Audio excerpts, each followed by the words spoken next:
Hello everyone, welcome back to Hermitcraft. Last time we worked on the design of the bee farm you see behind us there with the honeycomb and the bamboo in the distance. It's been working really well. Our bamboo and sugarcane farm has been working really well. We're getting a lot of stuff from that. But since we have a bunch of farms running, we got the iron farm running, we got all this deep slate and stuff up here from all the mining we did. We're running out of room here, essentially. Like all these are starting to fill up quite significantly. We got these chests full. These chests are getting full. Food chest is full. Stone is jam-packed. Wood is... all the things are jam-packed. So we need to expand our area here and basically make it so that we have a lot more storage. And there we go. Storage expanded, ladies and gentlemen. Take a look. We got ourselves a whole bunch more chests, which we now added. We just simply removed the wood roof, which we had like this, and it actually looks like a lot more spacious inside too. And so yeah, now we have room to expand here. We got barrels here on the side that we can expand into. More stuff here, more stuff here. And so what I'm thinking we're gonna store like items in these first two rows of chests, and then shulker boxes up here. So like we got shulker boxes of deep slate. Over here we got like our stone stuff. And then all the non-stone blocks. And then up here are shulker boxes of stone and tough and stuff like that. So I think that's how we're going to organize it. And yeah, just a lot more room, a lot more spacious. And yeah, we can definitely store more things here. So that's fantastic. So with our storage now expanded, we're now ready to talk about what we're going to do about these, the Hermit Permits. So our Hermit Permits, again, are as follows. We have Nilium, which is warped and crimson Nilium. We got gilded blackstone, purple terracotta, all the amethyst, so amethyst blocks, amethyst buds, amethyst clusters, explosive fireworks, white glass, and all the horns. And so today I want to focus on one in particular. I want to focus on the explosive fireworks, the greatest permit of them all. So this guy, we have a lot of stuff that we need for this already, but one of the key ingredients we need for explosive fireworks is gunpowder. Now, we have a source of gunpowder in that we have a raid farm that produces quite a bit of gunpowder, but I'd like to have even more and have like a dedicated gunpowder farm. So for this gunpowder farm to make explosive fireworks, I'm thinking we're probably going to go elsewhere outside of our local area here, maybe like over to the west in the ocean over there, to build our gunpowder farm. Because here we're kind of high up, you know, we're 93, there's caves that aren't lit up underground, and so building it here might be problematic, as we'd have a bunch of spawns elsewhere, and yeah, wouldn't quite produce the amount of gunpowder we need, which is quite a lot. Like, we need an insane amount of gunpowder, just as sort of an example of why we need so much, and why we need to build such a good farm. I can just come up here and show you. If we have some gunpowder, let's get some paper here. So regular flight fireworks, right, are just simply paper and gunpowder, right? So you need one gunpowder, one paper gives you 3 fireworks. But the thing is, if we're going to have fireworks, and we definitely want to have like multiple break fireworks. So let's say we have 3 breaks in our firework, right? A pretty reasonable amount. We have 1, 2, 3 fireworks, stars. So that's 3 gunpowder already, plus whatever charge we put into the firework. So that's 4 gunpowder, and possibly 5 or 6 if we want flight duration 2 and 3. So we could potentially be using, you know, between 4 and 6 gunpowder per flight rocket. And that's only with 3 breaks, right? We could put in a couple more breaks too. So we could use like up to like 7 or 8 times the amount of gunpowder for the same amount of fireworks, right? I mean, it does produce a lot more beautiful fireworks. Magnificent. But it's more gunpowder. It's more gunpowder. So that means we need a ton of gunpowder and a very efficient farm. So let's go find an ocean somewhere and let's build ourselves a gunpowder farm. Alright everyone, so we got our creeper farm now working. You can see here how it works is the mobs spawn on the platforms, and then they get pushed off via water, which is dispensed from these dispensers here. You can see it over here. There's some creepers getting pushed off, and they fall down. And then once they fall down, they go into a killing chamber here with soul campfires. So that's basically how that works. And then everything is collected down below here where we got, yeah, chests and things. So that works out quite nicely. And yeah, we're going to see how much we get, how much gunpowder we get from this. Hopefully it's a bunch, but yeah, you can see right there. There's some gunpowder coming in. You'd love to see it. Okay, sweet. So, let's give it an hour here, see how much gunpowder we can get. Alright guys, so an hour at the gunpowder farm gave us not one, not two, but 3 full shulker boxes of gunpowder, plus a little bit extra, which is nice. So that's like 5,400 gunpowder per hour, which, you know, if you assume you have like 4 gunpowder per rocket, that'll get us like 1,000 crafts of a rocket times 3. So it's like 3,000 fireworks right there. So not too shabby. Now that we've solved our gunpowder production for fireworks, let's now talk about how we actually craft the fireworks so that we can use the crafter to automatically craft up explosive fireworks. So here, I've sort of laid out the process of crafting explosive fireworks. It's a pretty straightforward process, but it can get kind of complicated. Especially when you consider the limitations of the crafter in this thing. So basically here we start off with our input, the first stage of crafting, and this basically crafts a firework star, this thing right here. Now the basics you need at least 1 gunpowder and 1 dye, but you have a lot of options besides just that. So for instance, you can add in different dyes. You can add up to, I think up to 7 dyes for 1 firework. So you can add different colors to make like combination colors. So let's say you wanted like a red firework star, but you also want a little bit of blue in there. So you can do that. So you can combine them both. So that's kind of cool. You can also add different shapes. So there's 4 different things you can add for shapes. So you have burst, star, large ball, and then the actual head, the creeper head, which in this case represented by the pillager head. Because that actually still does work. But you can only have 1 of this column of things. So if you add in another one, just to show you, let's say we had a star shape light blue. If we wanted to also add the burst, can't do it. Can't do it. So yeah, you can only add 1 of those. Otherwise, the crafting fails. You can also add an effect. So an effect is either a twinkle with the glowstone dust, or a trail with the diamond. So if I do this, once again, let's just get in here. We can add in the, see there's no effect yet, but if we add in the glowstone, that gives us the twinkle. However, unlike the shaped bits with the gold nuggets and things, and the, you know, the feather, unlike those, you can actually add multiple effects. So we can have the twinkle and the trail if we wanted to. So that's a little bit of a subtle difference there that you have to be aware of when you're crafting these explosive fireworks. You can have multiple effects, but not multiple shapes. And you can have, you know, multiple dyes. So, yeah, very nuanced there. But if we then craft up, at this stage, a firework star, then we enter this stage here. So we have our firework star, and we can add a fade color to the firework star.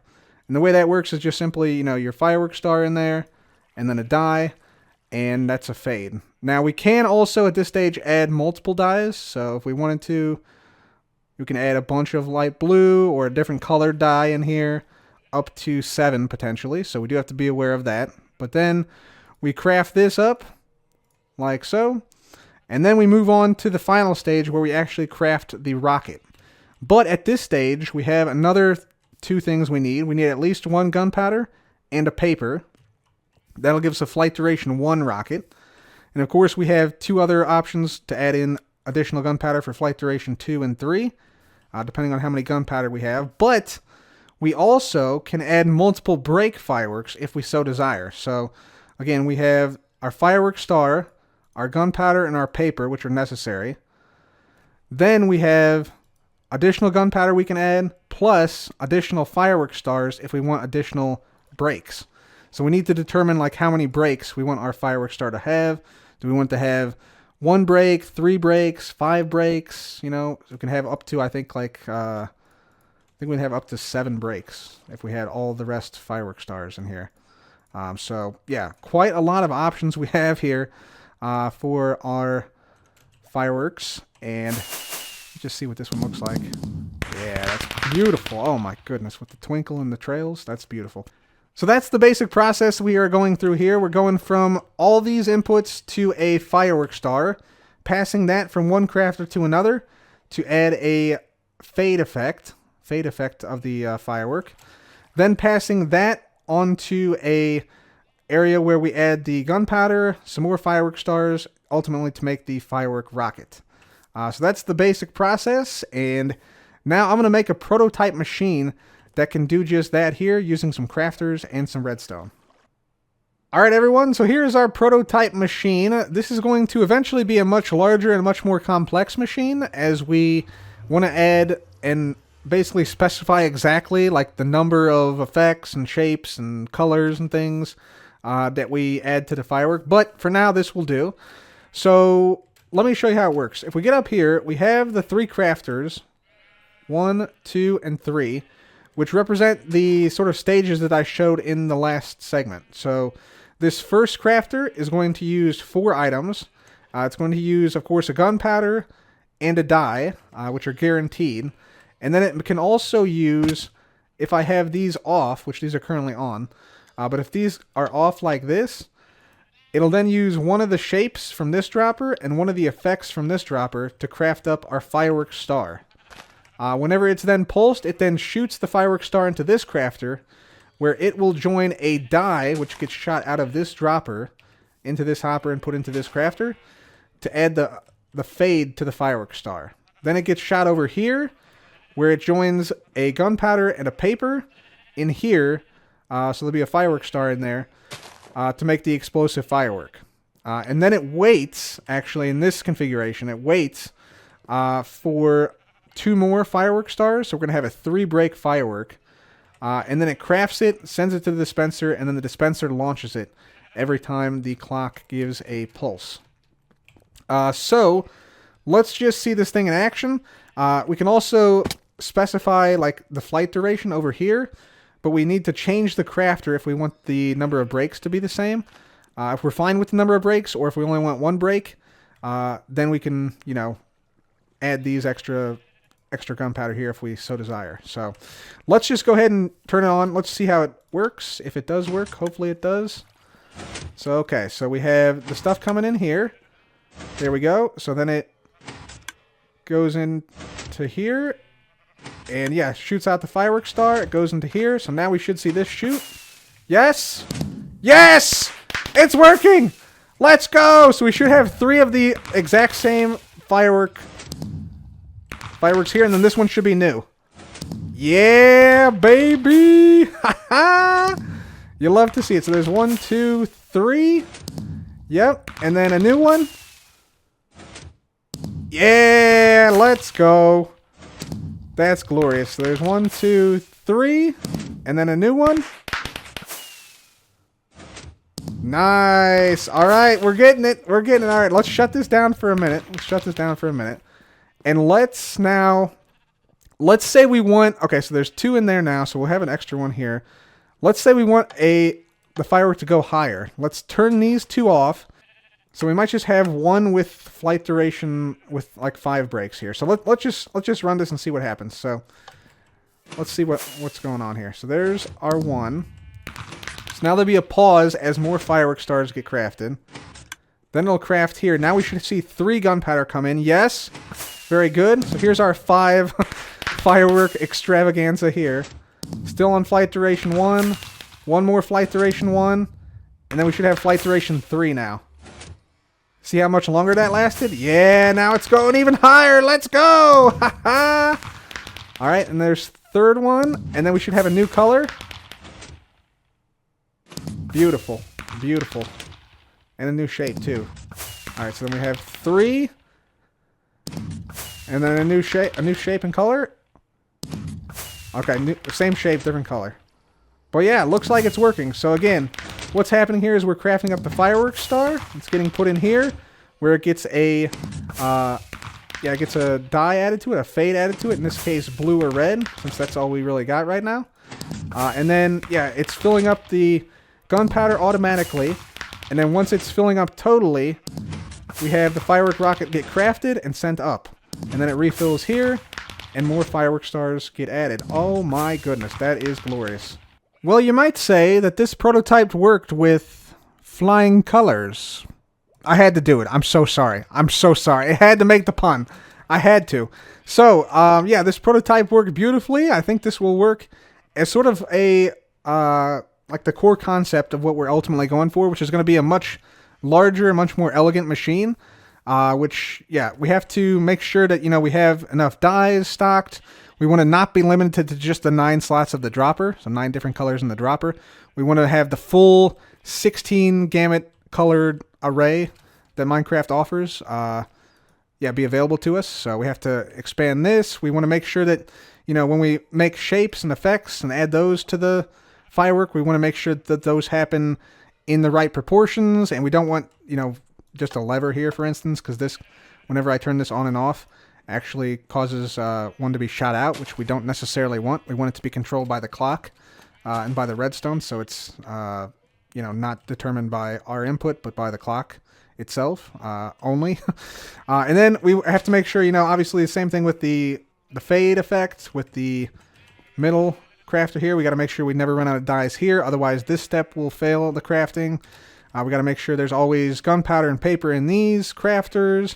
We want to make sure, the same thing with the lever input here, we got to make this better, because if I, like, say I want flight duration 2, but then maybe I don't, but then maybe I do again, but maybe I don't, that actually causes gunpowder to go into the system. We don't want that, so we need a better selector for flight duration 2 and 3.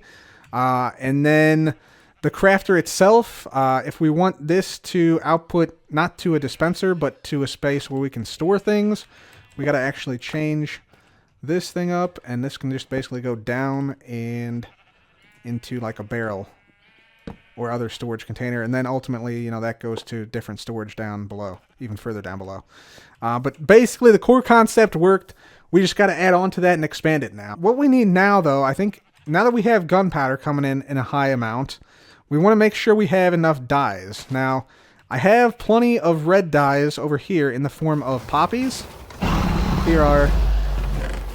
You can hear our iron farm up there working. So we got tons and tons of poppies. So we're set on red dyes. But all the other dyes, we're going to need a ton of other dyes. So we need to set up some flower farms, some dye farms. So let's get working on that. Hello, Mr. Etho. How are you today, sir? I'm doing pretty good. How about you, Cub? I'm doing good, but Etho, we got a problem here. We got a problem here. See these squid? Oh, no. See those squid in there? Yeah. They're still alive. We need their ink. Oh, my goodness. They've been holding on to it this whole time? The whole time they've just been sitting And we've been there. letting them live? Yep. Unforgivable. That's just, yeah, we can't allow that. We can't allow that. So, Etho, you came to me a few days back with an idea for this ink farm. Yeah, very simple idea. You can kill squid with axolotls, but as you probably know, the drowns will eventually spawn and kill them as well. Yeah, that's an issue. That's an issue. What if we got some guardians? Ooh, I like the way you're thinking. They got their lasers, they're real cool and everything, and then we just stick one in the lake, one for me, one for you, and see what they do. Etho and I sailed west to find an ocean monument that we could capture some guardians from, and on the way there, we found a little bit of a surprise. Well, the cats are good too, though. Like, the cats really like hasten their their demise. They run, of the creepers. Right? Yeah, instead of just get pushing. Yeah, that's really good.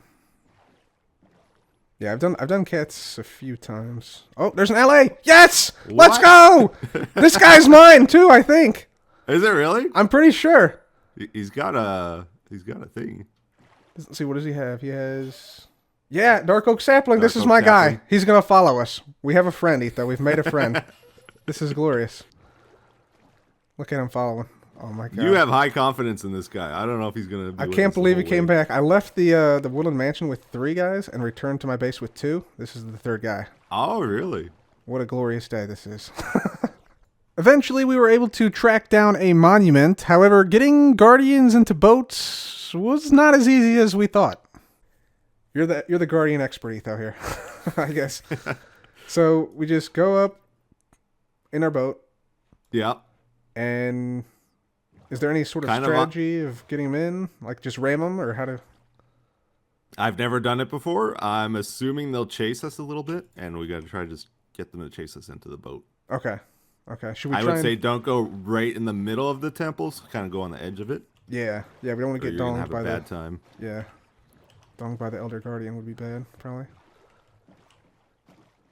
This monument an easy to get one right there.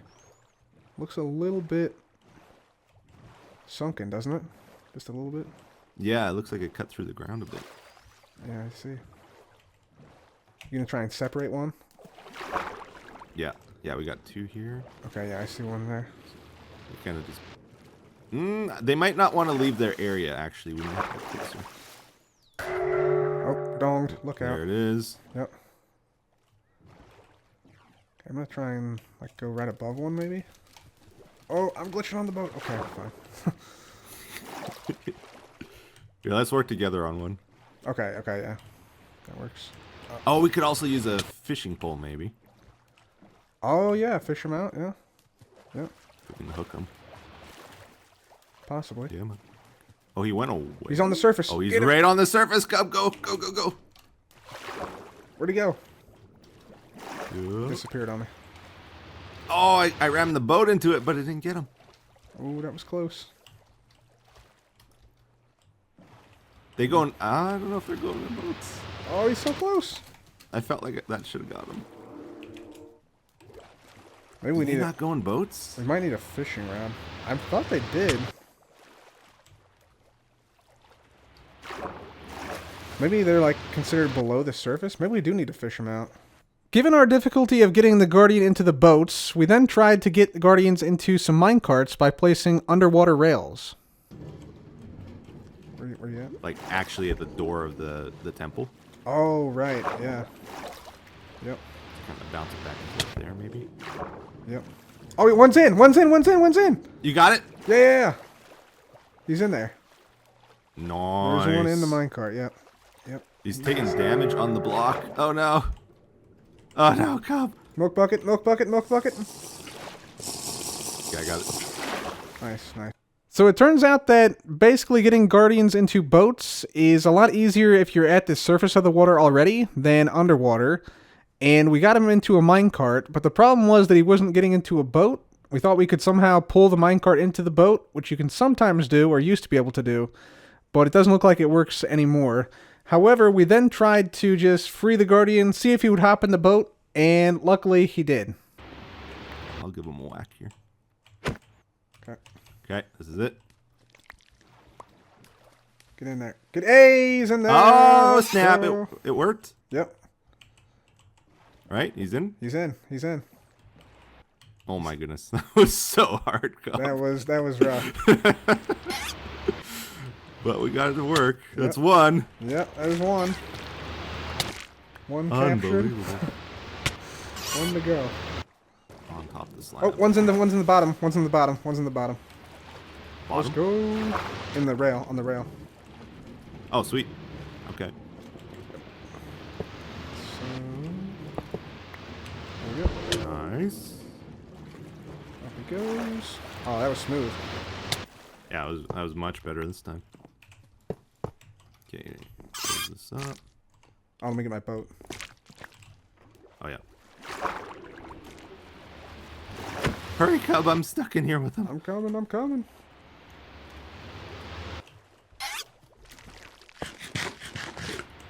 Alright, boat here. Oh, yeah, we took him out of the minecart, too, didn't we? Yeah. We should probably... Oh, hold on, I'm stuck. Okay, I'm good. Yeah, you want me to... I'll knock him out of the minecart, if possible. Yep. Nice. Oh, get in the water. Get in the water. There we go. Back up just a little bit. There you go. You got him. There we go. Nice. How did he do that, though? Did he jump in, or? I think he just, like, passively swam down and got caught. Weird. With our guardians in tow, we then made our way back to the base. It's working, though. Yeah, it is working. So yeah, you could. Oh, yeah, the squid kind of went away from him there. You could put it like on a magma block, right?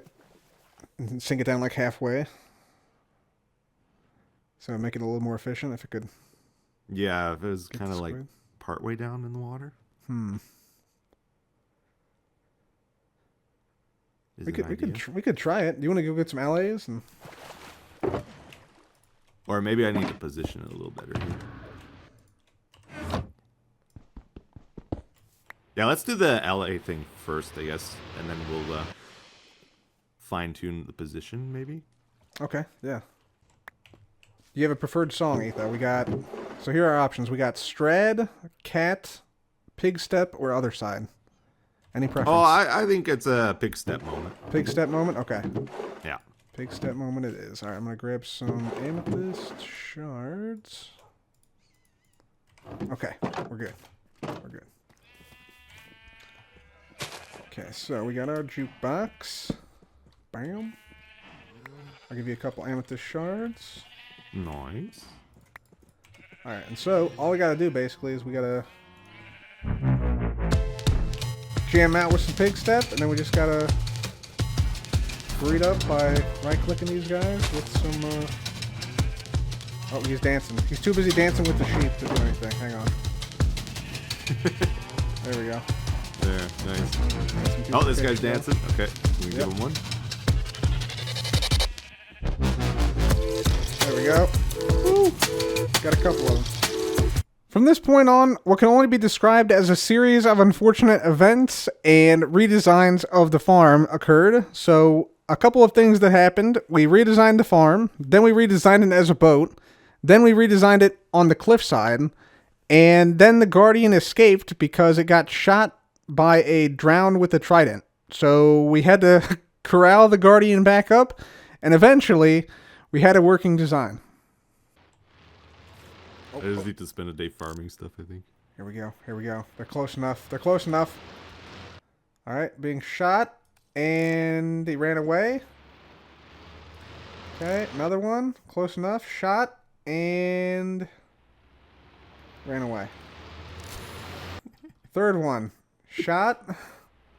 Uh-huh. And maybe killed?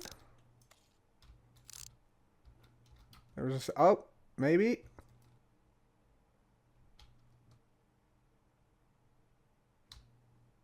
Yes, except the ally missed. Okay. Oh, it's in! Yes! Yeah, we got it. Woo! We got at least one. We got at least one. Worth it, Cub. Absolutely worth it. Absolutely worth it. Alright guys, new plan for this farm. I think I want to lower this Guardian down a bit so that he's more in the water where the squid spawn. Because squid can spawn between like 50 and 63, and he's at like 64 in the boat there. So we're going to lower this guy down. We're also going to, I think, basically move the ally out of the boat because this guy somehow got in there and we don't want that. So I think the key is going to be to move the Guardian into a minecart. So I'm going to build like a structure around him. I'm going to break the boat. Hopefully the ally will fly away.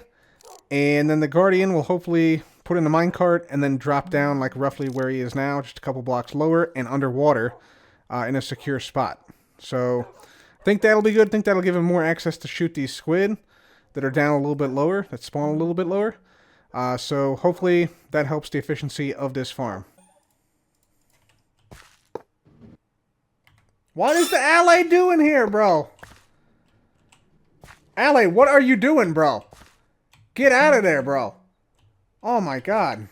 The ally is just sitting there causing issues. Alright, here. This guy. There we go. Alright, so now we just put this here. Put this here. Put this here. So now the Guardian is in place in the minecart. And let's see, we should probably... think I can also... Can I do this? Where I... Yeah, break that. There we go. Oh, except not that way. I want it to go this way. Okay, sweet. So Guardian is there. Now we just, I think, take everything down. We want to make sure and, like, waterlog this area with the trapdoors and such. And then I think we just lower these, and the Guardian should be in a pretty good spot to slay the squid. So I'm going to take all this stuff down, and hopefully everything works properly. Alright, yes. Guardian is firing on the squid. Fantastic. One more shot. Oh, squid dead. Okay. Ally going to pick up the item. And it should drop it off over there. And it looked like it did. Very good. That's fantastic. Alright, so I think that should be a significant improvement. We got our Guardian now underneath the water there, in the minecart, which should be pretty much at the lowest level that the squid can spawn at. So, yeah, all the squid should spawn above where the Guardian is at. And the allies over here, they should drop everything on the note block, which is right behind those slabs there. And then that basically collects everything for us. So, hopefully that works okay now, and it'll hopefully give us at least a little bit of black ink to make some black dye. So there we have it, ladies and gentlemen. 1 dye farm down, 16 more to go, but I think we want to knock out a few more today. So some of the easier farms are going to be, you know, the peony, the lilac, the sunflower. These will give us yellow, magenta, pink, and then we, of course, have poppies or rose bushes for red. So that will work out well for us. So for some of the more challenging colors like blue and light gray, you can actually use these, the azure bluets and the cornflowers, these two. So that gives us light gray dye, and this gives us blue dye. So ideally we'd find a spot that has both of these flowers somewhere close to our base, and luckily one such spot exists out this way, just over the hill here. We land on over here, you can see lots of spaces here with the cornflowers and the azure bluets in this meadow biome. Now I know Cleo is going to be somewhat nearby over there, but I think if we go on the other side of this hill here, we might, like maybe down here, we might be clear of where Cleo plans to build. So I'm thinking here might be a good spot for a nice little farm that can produce cornflowers and azure bluets super quickly. Alright everyone, so right into the side of this hill we now have our cornflower and azure bluet farm. The way it works is we have dispensers here. These are containing water buckets, and these basically push all the flowers down to the end of the farm, where it goes into another water stream where it has item hoppers which can pick up any items that drop here. We also have a lever here. This controls the entire thing, turns it on and off. We got a barrel to put bone meal in, which we grabbed from our skeleton farm. Back here, the redstone, we have a clock here. That controls the dispensers out here. So it fires every once in a while, and yeah, pulses once, which activates the water, and then it pulses again to take the water away. Then over here, down below, we have the hopper line that feeds in the bone meal into the dispenser back here, dispenser facing upward. And then we have these observers which rapidly fire the pistons here on the sides back and forth, so it basically breaks all the flowers pretty much instantaneously. So let's go ahead and we're going to get back to the top. We're going to test this thing out. It is kind of loud to run, so we're going to turn down our sounds here, our block sounds. So let me just turn these down to like 15% or so. And then we can flick the farm on. And there we go. So the flowers are created and broken pretty much instantly. And then we should see, yep, the water dispense. All the stuff gets taken away. And then over here, whoops, we have, all the stuff coming into the chests here. Very good. Sweet. Running this flower farm for about 2 minutes gave us a couple hundred cornflowers and azure bluets, so very, very happy with the output of this farm. We also did get a bunch of wheat seeds, so it might be worthwhile to compost these and then cycle them back into the farm as bone meal to try and grow more flowers. That might be a little bit helpful, so I may add that system in the near future. But this farm is now pretty much done. Very low impact design. You can't really tell it's even here unless you know where to look for it in the side of the hill. And so that's great. But I also want to check on our other dye farm today, and that is the Guardians. The Guardian farm, or a Guardian, because we only have one here.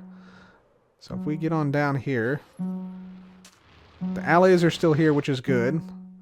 The Guardian is shooting a squid, but the squid do sometimes run away. So let's see how much we got here. I think we last had, about a stack when I was here last. So looks like the Guardians, or the Guardian and ally combination, have collected about another quarter of a stack, 3/4 of a stack. So not too shabby. Not too shabby. So we're going to let this go. This may not give us too much ink, but still kind of a fun farm, and yeah, very low profile here. Why am I hearing laser beams? Reasons.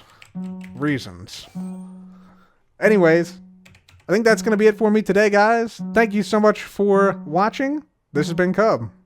Goodbye.